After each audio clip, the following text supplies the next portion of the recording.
Bigla ang nag-request ang asawa ko ng sabaw na mahihigop dahil masama yung pakiramdam niya ngayon. Buti na lang may naimbak tayo ditong homemade na chicken and mushroom hot and sour soup na ginawa ko noong September.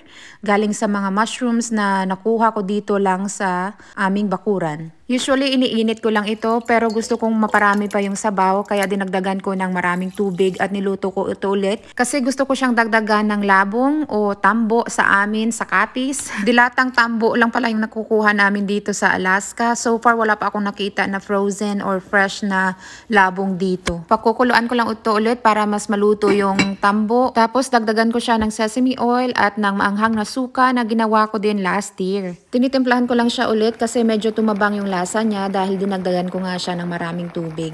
Dinagdagan ko rin ng konting asin, red pepper flakes para medyo umahang pa ito ng konti.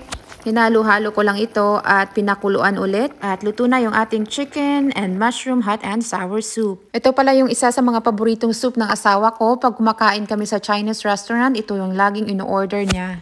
Sana gumaling siya sa soup na to. Yan lang. Bye!